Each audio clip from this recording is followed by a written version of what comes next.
We're asked about work-life balance all the time. And my view is that's a debilitating phrase because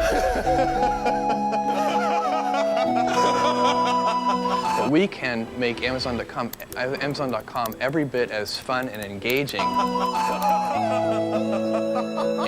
as a good physical bookstore. It's just that it'll be different. At one point on Friday, Amazon.com's total stock market value surged past $30 billion. Hey, what's up, guys? You know, if your name's Jeff Bezos or Lauren Sanchez, the internet has been absolutely dragging you. Yet, in the midst of this digital pile-on, there's a chorus of defenders rising, claiming, what did she even do? All she wanted was the world's most beautiful wedding. And sure, we could debate whether her wedding was a direct knockoff of Kanye and Kim's opulent Italian affair, or whether the last decade of mainstream fashion has simply been cribbing from Kanye's mood board, however wild he might be. But here's the real question, the one no one seems to be asking. Did they want us to talk about this? Did they crave this relentless commentary? Every fiber of this spectacle suggests an undeniable, calculated yes. Well, the picture I have is that I would get in a rocket ship,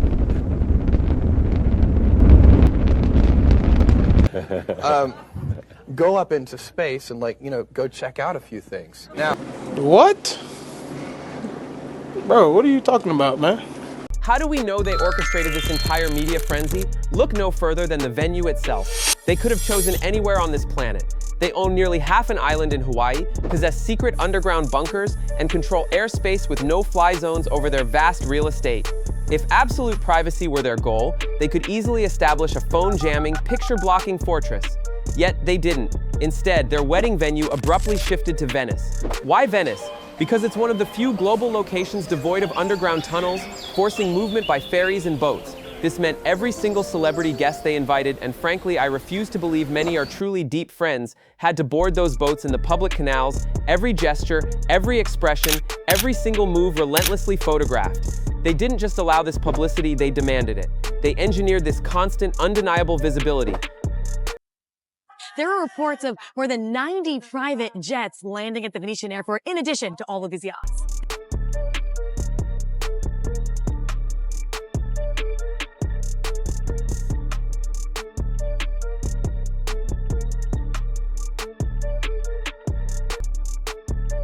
They say they chose Venice, well, one, because it's just beautiful, it's romantic, but all of the things that make this city so charming are also the things that make it really a logistical nightmare. How did Jeff Bezos and Lauren Sanchez dominate the cover of Vogue? How did they blanket Fox News, NBC, and every other major media outlet? I genuinely want to know. It screams paid product placement, a blatant product endorsement of their very existence. Because when the conversation shifts to legitimate concerns, hey Jeff, how are you treating those Amazon workers? Or why aren't you donating more when people face food and housing insecurity? Suddenly, silence. They want to flaunt this grand display of wealth in our faces while the world burns, while the struggles of everyday people amplify. Have they learned absolutely nothing? Workers at 7 facilities across 4 states are walking off the job at this hour. Yep, the rank and file are going to be walking the picket lines at hundreds of Amazon fulfillment centers nationwide. At more than 200 Amazon locations nationwide, seeking better pay and better working conditions. Amazon insists that the strike didn't have any impact on operations and delivery of holiday packages. Now, I know some Glazers will pop up, just like Diddy has his defenders, claiming this isn't that serious. But what is serious? What is deep? Is it the urgent reality of food scarcity, housing insecurity, or income inequality? The fact that an Amazon driver deserves fair wages instead of enduring near-slave encampments? Apparently, those conversations must be silenced so we can consume this 24-hour sponsored content. Some speculated Anna Wintour stepped down as Vogue's editor-in-chief because she couldn't stomach seeing Lauren Sanchez on the cover. Are you serious? Anna Wintour is still the editor-in-chief of Condé Nast. She's the original pay-per-play impresario, having featured nearly every Kardashian on a cover. Anna Wintour cares about one thing, money, which is precisely why, in this new economy, your attention is your cash. People sneer, oh, if you don't have money, be quiet. Yet the very people drowning in wealth still desperately crave our attention. Your attention is currency, and Wintour knows it. She waited until Sanchez's cover hit. Then and only then did she retire that specific cover, subtly trying to wash her hands of it while still securing her piece of the pie. She even wanted a seat at Jeff Bezos' table, wanted to be cool with him. So interesting to me how people dress when they come in for interviews, and Sometimes you feel they're wearing clothes that they just bought that morning. Times this week that I'm an ice queen. I'm the Sun King. I'm an alien fleeing from District 9. And let's be honest about celebrity. They often harbor such contempt for the average person. Yet the moment someone with immense wealth enters the room, their true colors show. This is why they accuse us of just wanting to be down, or being groupies, because that's precisely what they become for the rich, the famous, the powerful. Seriously, tell me, what does Sydney Sweeney have in common with Jeff Bezos? I'll wait.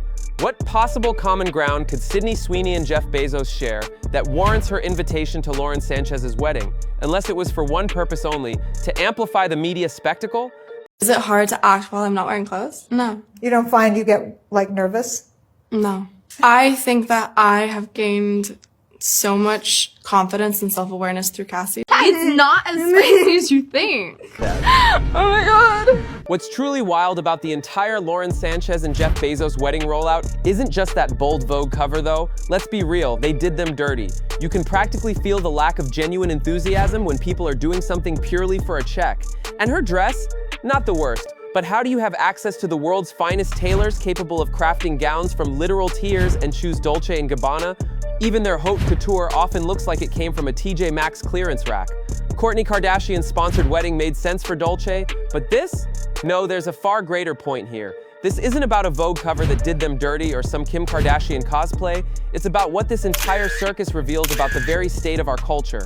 We exist in a time where even billionaires, literal, actual billionaires, are desperate. Not for more money, not for privacy. They own secret islands and private jets that could whisk them to Kathmandu or to Hawaiian airspace where they can block all cell signals. Yet they chose Venice, a city designed to force every guest out of their hotel and into a water taxi, ensuring every movement was captured by a lens. Sydney Sweeney? Kim Kardashian? This is the best they could do to fill their guest list, despite being the richest man in the world? The uncomfortable truth is, they don't want privacy. They don't want peace. They don't want peace. They want your attention. Lauren Sanchez has been called the most greedy woman on earth. She cheated 8 times, been married 3 times. But Jeff Bezos did one thing that made her never dare cheat again. Wanna know what it was? He tied all her money to loyalty. Think about it, Lauren Sanchez and Jeff Bezos. He's conquered space, swallowed entire industries, and his Amazon workers often can't even take a bathroom break. I'm delivering anywhere from 300 to 400 packages a day. A typical day, I always exceed 300. 300 to 400. And yet they staged a wedding like a brand launch, meticulously planning photo ops, booking the son of the guy who sang at Kim Kardashian's wedding, copying viral moments as if they're trying to unlock a cheat code to relevance. This is, in a way, deeply sad. It proves that even being the richest man in the world isn't enough anymore. Not if no one's watching, not if no one's posting, not if it doesn't trend. And that is the real story. Not the dress, not the venue, not the tuxedo. It's the unsettling fact that we live in a society where power now hinges on visibility. And that visibility, that constant spotlight, they need it from us.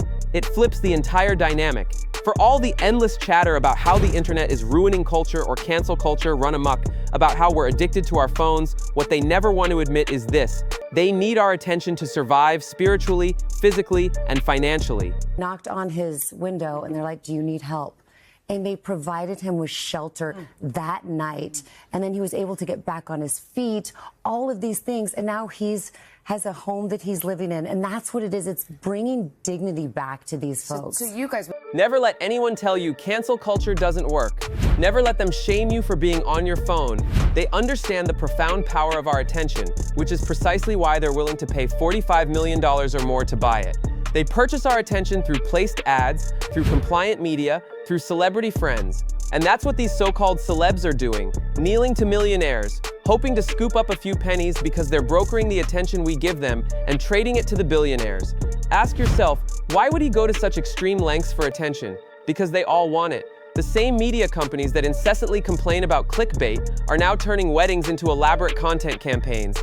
Billionaires are desperate to go viral, because in 2025, attention is currency, and even the people hoarding all the actual money still want what we possess. It's no longer just about vanity, it's about their very survival. They built empires off our consumption, but now they desperately need us to care. And frankly, we're tired, because we see right through it. Money can buy you happiness if you earned it.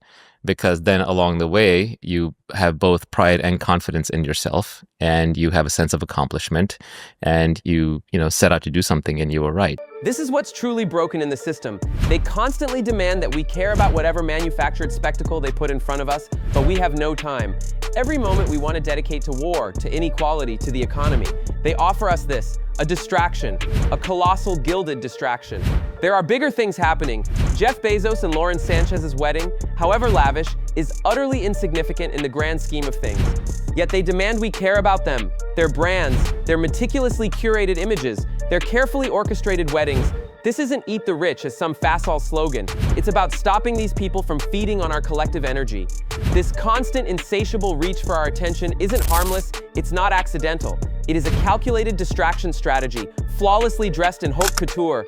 When you finally grasp that even the most powerful people on earth are constructing elaborate campaigns, crafting narratives, attempting to manipulate our feelings, all to steal mere seconds of our time, it places everything else into crystal clear perspective. Primarily comes from not taking action over something that you can have some control over. This was a gross display of wealth. The world is burning, and they want us to fixate solely on them. But here's the beautiful, almost ironic truth. Money cannot buy everything. They've bought up algorithms, they own newspapers, they even effectively control TikTok now, and anyone on TikTok can tell you the algorithm has fundamentally changed. Yet even with all that power, they still cannot force us to care. They cannot compel the masses to see them through the sycophantic eyes of those desperate for a handout. In a bizarre way, it's actually quite humorous. Because when you truly consider it, one of the reasons they desperately want to own social media and simultaneously despise it is this: it remains the final equalizer. Even in its imperfect, chaotic form, social media is the one place where they cannot simply drop a few gold coins into everyone's hands and expect them to parrot the desired narrative. People will tell you what they really think about Jeff Bezos. They will tell you exactly what they think about his wedding dress. Even if some are a little harsh, who cares? She's got a $20 million ring, she's fine. But the undeniable truth is, when they step outside the meticulously constructed bubble they've paid for, filled with fawning sycophants, that's when they encounter raw, unfiltered truth.